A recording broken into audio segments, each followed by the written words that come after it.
అన్ని సినిమాల్లోకెల్లా పోలీస్ పాత్రతో తీసే సినిమాలు అయితే బ్లాక్ బస్టర్ హిట్ సాధిస్తాయి. ఎందుకంటే అందులోని ప్రతి సన్నివేశం ఒక వ్యూవర్ని అయితే కట్టిపడేస్తుంది. ఈ సంఘటనలు కేవలం సినిమాల్లోనే కాదు, నిజ జీవితంలో సైతం చేయొచ్చు అని నిరూపిస్తున్నారు రాజన్న సిరిసిల్ల పోలీసులు.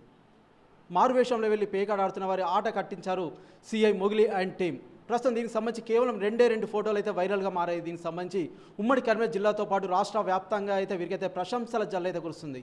కేవలం ఈ 2 ఫోటోలు కేవలం ట్రైలర్ మాత్రమే. దీనికి సంబంధించిన పూర్తి సినిమా ఏంటి, అసలు ఆ రోజు ఏం జరిగింది అనేది సిఐ మొగిలి గారిని అడిగి తెలుసుకుందాం. సార్ చెప్పండి, ఆ రోజు మీకు ఈ ఆలోచన ఎట్లా వచ్చింది? అసలు దీనికి సంబంధించి అయితే మీరు ఛార్జ్ తీసుకున్న మరుసటి రోజు అయితే ఇదైతే చేయడం జరిగింది. దీనికి సంబంధించి ప్రశంసలు అయితే రాష్ట్ర వ్యాప్తంగా సైతం రావడం జరుగుతుంది. ప్రస్తుతం ఎలా అనిపిస్తుంది, ఈ ఆలోచన ఎలా వచ్చిందండి మీకు? Okay, thank you. యాక్చువల్ ఏంటంటే మాకు బేసిక్ ట్రైనింగ్లనే ఈ ఉంటుంది, దాన్ని కామా ప్లేస్ కన్సీల్మెంట్ అంటారు. అంటే మనం ఒక దగ్గర మనకు శత్రువులు కానీ సంఘ విద్రోహ శక్తులు కానీ ఉంటే మనం అక్కడికి ఎలా పోవాలి అంటే ఆ పరిసరాలలో కలిసిపోయేటట్టు మాకు బేసిక్గా పోలీస్ ట్రైనింగ్లే ఉంటుంది. యాక్చువల్లీ నేను ఇంతకుముందు మన ఖమ్మం జిల్లాలో ఎస్ఐ చేశా కొత్తలో. అక్కడ కూడా సేమ్ ఇట్లా ప్యాకాటలు చాలా నడుస్తున్నాయని ఉండే. మేము పోయినప్పుడల్లా వాళ్ళు పారిపోయేది. అంటే అప్పుడు నాకు అనిపించింది, అంటే మేము వెళ్ళే ఇన్ఫర్మేషన్ లీక్ అవుతుంది, ఎవరు వాళ్ళు చెప్తున్నారు కాబట్టి ఫెయిల్ అవుతున్నాయి అనుకొని అప్పుడు ఏం చేశామంటే మాకు వచ్చిన ఇన్ఫర్మేషన్ పక్క ఆడుతున్నారు ఒకడ పోలీస్ స్టేషన్కి ఒక 10 కిలోమీటర్ల దూరంలో. అప్పుడు ఏం చేసాం, పోలీస్ స్టేషన్కి ఒక 2 ఆటోలు లోపలికి తెప్పించుకొని మా స్టాఫ్కి లుంగీలు టవల్స్ కట్టేసి సేమ్ ఇక్కడలాగా అక్కడ వేసాం. దాంతో ఏంటంటే యాక్చువల్గా వాళ్ళు ఏంటంటే మధ్యలో కూడా వాచర్స్ పెట్టుకుంటారు, అంటే పోలీస్ మూమెంట్ తెలుసుకోవడానికి. పోలీస్ స్టేషన్ నుండి ఆ ఊరు పోయే రోడ్ల కాడ వాళ్ళు సెల్ ఫోన్ ఇచ్చి పోలీస్ మూమెంట్ చెప్తారు. మేము ఈ వేషం మార్చిపోయేసరికి వాళ్ళు మేము దగ్గర పోయేదా కూడా వాళ్ళు గుర్తుపట్టలే. అప్పుడు మాకు పెద్ద ఆట దొరికింది, అప్పుడు సక్సెస్ అయింది. నేను ఇక్కడ 4 తారీఖు మన ఛార్జ్ చేసుకున్నాను, ఇది సిరిసిల్ల రూరల్ సిఐగా. తెల్లారి అన్ని పోలీస్ స్టేషన్ విజిట్ చేసేదానికి ముస్తాబాద్ పోలీస్ స్టేషన్ వెళ్ళాను. అప్పుడే మాకు ఇన్ఫర్మేషన్ వచ్చింది అక్కడ ప్యాకెట్ ఆడుతున్నారని. అంటే బదనకల్ విలేజ్ అని పోలీస్ స్టేషన్కు ఒక 10 కిలోమీటర్ల దూరం ఉంటుంది.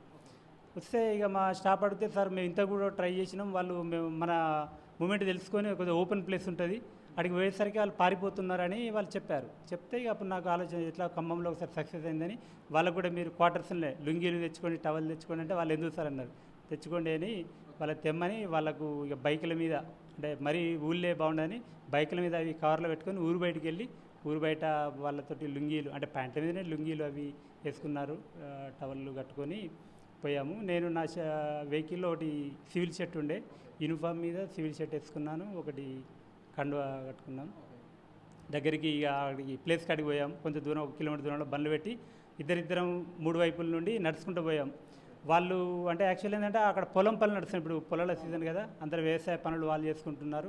మమ్మల్ని కూడా వాళ్ళు ఏదో వ్యవసాయ పనులకు వచ్చిన వాళ్ళు పొలాల కాడికి వచ్చిన వాళ్ళని అనుకొని తీరం దగ్గర పోయేదాకా కూడా వాళ్ళు మమ్మల్ని గమనించలే.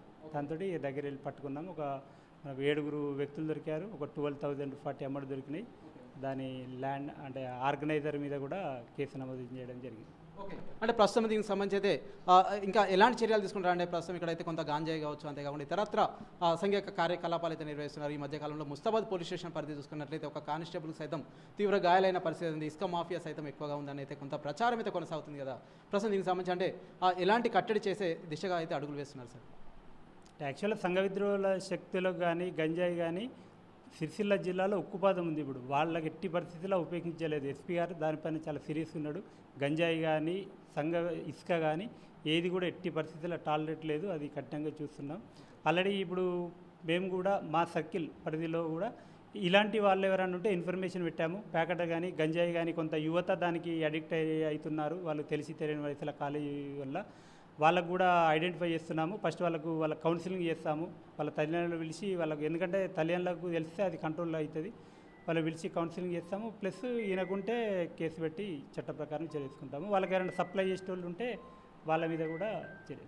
ఓకే, అంటే ప్రస్తుతం అయితే రాష్ట్ర వ్యాప్తంగా అయితే ప్రశంసలు అయితే వస్తున్నాయి. శభాష్ పోలీస్ అంటూ అయితే ప్రతి ఒక్కరైతే మెచ్చుకుంటున్న పరిస్థితి అయితే నెలకొంది. అంటే ఆ గతం నుంచి సైతం ఏంటంటే జిల్లా బాస్ అఖిల్ మహాజన్ వచ్చినప్పటి నుంచి అయితే అనేక వినూత్న కార్యక్రమాలకైతే తెరదీయడం జరిగింది. టానా దివాస్ కావచ్చు, QR కోడ్ స్కానింగ్ కావచ్చు, నాగాబందీ కావచ్చు, అనేక రకాల కార్యక్రమాలు చేస్తున్నారు, అయితే ముందుకెళ్తున్నారు. ఇప్పుడు మీరు వచ్చిన తర్వాత సైతం ప్రస్తుతం ఈ కార్యక్రమాలు అయితే అంటే ఈ ఆపరేషన్ వల్ల అయితే అందరిలో అయితే ప్రశంసలు అయితే వస్తున్నాయి కదా, ఎలా అనిపిస్తుంది? అంటే జిల్లా ఎస్పీ గారు ఏమన్నారు? సార్ అప్రిషియేట్ చేశాడు, అంటే మంచి వెల్డన్, మంచి వర్క్ చేశారని అన్నాడు. ఓకే, యాక్చువల్గా సార్ గైడెన్స్లోనే చేస్తున్నాము. మేము ఇంతకుముందు కూడా సార్ దగ్గర వేసాము, సారు గైడెన్స్ ప్రకారం చేస్తున్నాము.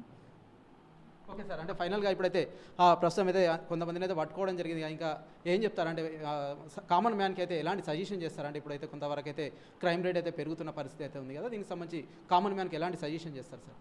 యాక్చువల్గా మా డ్యూటీలు పోలీస్ సక్సెస్ కావాలంటే కంపల్సరీ ప్రజల సహకారం అవసరం. ఎందుకంటే మేము విలేజ్లలో పోయినప్పుడు కూడా మీటింగ్లు పెట్టి ఇప్పుడు సారు మీకోసం ప్రోగ్రామ్ అని ఇక్కడ చాలా పబ్లిక్ దగ్గరే ప్రోగ్రాంలు సిరిసిల్లలో చాలా నడుస్తున్నాయి. వాటి ఉద్దేశం ఏంటంటే ప్రజలు మనకు దగ్గర అయితే మనకి ఇన్ఫర్మేషన్ వస్తుంది. మాకు ఏ ఇన్ఫర్మేషన్ కావాలన్నా ప్రజలు మొన్న ప్యాకెట్ ఇచ్చినా కూడా ఆ లోకల్ ప్రజలే ఇస్తారు మాకు ఆడ కూర్చొని. అంటే ప్రజలకు దగ్గరగా ఉండాలని ప్రోగ్రామ్స్ పెడుతున్నాము. ఈ సందర్భంగా చెప్పేది ఏంటంటే మీ ఏరియాలో జరిగే ఏ చిన్న సంఘటన కూడా, ఎందుకంటే అది రేపు సమాజానికి నష్టం. ఒక గంజాయి ఒక అబ్బాయి పిల్లానికి అలవాటు అయిందంటే వాడు ఆ గంజాయి కొనుక్కోవడానికి డబ్బుల గురించి దొంగతనాలు చేస్తాడు, మర్డర్లు చేసే అవకాశం ఉంది. తాగిన వైకంలో మహిళల పట్ల చిన్నపిల్లల పట్ల అసభ్యంగా ప్రవర్తించే అవకాశం ఉంది. కాబట్టి ఇలాంటి టాలెట్ చేయకుండా మీకు సమాచారం తెలిస్తే మాకు ఎమ్మడే చెప్పండి. మీకు ఎవరు సమాచారం ఇచ్చిందనే విషయం మేము ఎవరికి చెప్పాం. ఇప్పుడు మాకు ప్యాకెట్లో ఇచ్చారు, విలేజర్స్ ఇచ్చారు, మేము అంటే మేము ఎవరికి చెప్పాం, మమ్మల్ని ఎవరు అడగరు కూడా మీకు ఎవరు సమాచారం ఇచ్చారని. కాబట్టి ప్రజలు ధైర్యంగా మీరు చెప్పొచ్చు. చెప్తే ఏంటంటే దీనివల్ల మనం దేశానికి ప్రజలకు మంచి చేసిన వాళ్ళం అవుతాం. ఓకే సార్, అంటే ఫైనల్గా ఇంకా తల్లిదండ్రులకు ఎలాంటి సూచనలు చేస్తారు ఇప్పుడు గాంజాయి సంబంధించి కావచ్చు, అంటే తల్లిదండ్రులు ఎలాంటి జాగ్రత్తలు పడాలంటారు? తల్లిదండ్రులు యాక్చువల్ ఏంటంటే మీరు కాలేజీ మా అబ్బాయి సిటీలో ఉంటాడు హాస్టల్లో కాలేజీ ఇంజనీరింగ్ అని కాకుండా మీరు అబ్బాయి అబ్జర్వేషన్ ఉండాలి. అంటే బేసిక్గా ఫోను వీళ్ళు ఏంటంటే గంజాయి వాళ్ళు ఫోన్ ద్వారా వాట్సాప్ గ్రూపులు క్రియేట్ చేసుకొని వాళ్ళ సప్లై అదంతా తెచ్చుకుంటారు. అందుకే వాళ్ళ ఫోన్లు అప్పుడప్పుడు మీరు చెక్ చేస్తుండండి. అంటే ఫోన్లో ఏమన్నా ఇలాంటి గ్రూప్స్ ఉన్నాయా, గంజాయి వాళ్ళు సపరేట్ గ్రూప్ ఏర్పాటు చేసుకుంటారు. అది రెండోది, అప్పుడప్పుడు కాలేజీకి వెళ్ళి వాళ్ళ ప్రిన్సిపాల్కి కానీ ఫ్రెండ్స్ కానీ కలిసి మావాడు రెగ్యులర్గా కాలేజీకి వస్తున్నాడా, ఏదైనా అలవాటు ఉందా అని ఏదండి ప్రిన్సిపాల్కి వాళ్ళ సార్లకు కలిసి రెగ్యులర్గా వస్తున్నాడా, మంచిగా చదువుతున్నాడా అని అబ్జర్వ్ చేయండి. మూడోది ఏంటంటే అతని మామూలుగా గంజాయి అలవాటు వల్ల బాడీ కూడా చేంజ్ ఉంటుంది, అంటే హెల్త్ ఖరాబ్ అవుతుంటుంది. అందుకే అతనిలో ఏమైనా ఫిజికల్ చేంజెస్ వచ్చినా కూడా అబ్జర్వేషన్లు ఉండాలి. ఎందుకంటే ఇవి తీసుకోకుండా ఒకేసారి వాడు పూర్తి అడిక్ట్ అయిపోయిన తర్వాత ఇక ఏం చేయలేరు, మీ చేయి దాటిపోతుంది. ఎందుకంటే సైకోగా మారుతారు వాళ్ళు. ఒకసారి గంజాయికి అలవాటు పడితే కాలేజీ నుండి పంపిస్తారు, సైకోగా మారుతారు. తర్వాత తల్లిదండ్రులే చాలా ఇబ్బంది పడాల్సి వస్తుంది. ఓకే, అంటే ఇంకొక విషయం చెప్పండి సార్, అంటే ప్రస్తుతం అయితే మీరైతే ఒక స్టింగ్ ఆపరేషన్ అయితే చేయడం జరిగింది. కొంతమంది అయితే అసాంఘిక కార్యకలాపాలు నిర్వహిస్తున్న వారిని అయితే పట్టుకోవడం అయితే జరిగింది. దీనిలో భాగంగా మీడియాని సైతం తీసుకెళ్లే ప్రయత్నాలు ఏమైనా చేస్తున్నారు? ఎందుకంటే కొంతవరకు అయితే ఆ సమాజానికి సైతం కొంత భయం అనేది కలిగించే ప్రయత్నం అయితే చేయవచ్చు. ఎందుకంటే ఆ మీడియా ఉంటే సైతం ఏంటంటే మీతో పాటుగా ఆ సమయంలో ఏమైనా అవకాశం ఉంటుందా? యాక్చువల్ ఏంటంటే ఇక్కడ ఏ చిన్న అనుమానం వచ్చినా వాళ్ళు ఆపరేషన్ ఫెయిల్ అవుతుంది. ఓకే, మేము పట్టుకున్న తర్వాత దాని డీటెయిల్స్ ఇవ్వచ్చు, కానీ ముందే పట్టుకొని పోతే ఎందుకంటే ఇందులో ఎవరైనా లీక్ చేసే అవకాశం ఉంటుంది, మనం అందరం నమ్మలేం కదా. కాకపోతే పట్టుకున్న తర్వాత కంపల్సరీ మీడియాకు ఆ డీటెయిల్స్ అవన్నీ చెప్తాం. Okay sir, thank you sir.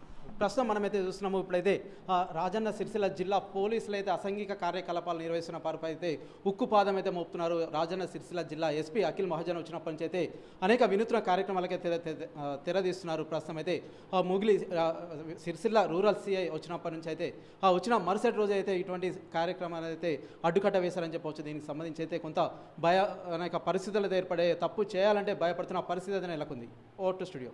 మరిన్ని వీడియోస్ కోసం ఛానల్ ని సబ్స్క్రైబ్ చేయండి, లేటెస్ట్ అప్డేట్స్ కోసం వాట్సాప్ ఛానల్ ని ఫాలో చేయండి అండ్ లింక్ డిస్క్రిప్షన్ లో ఉంది.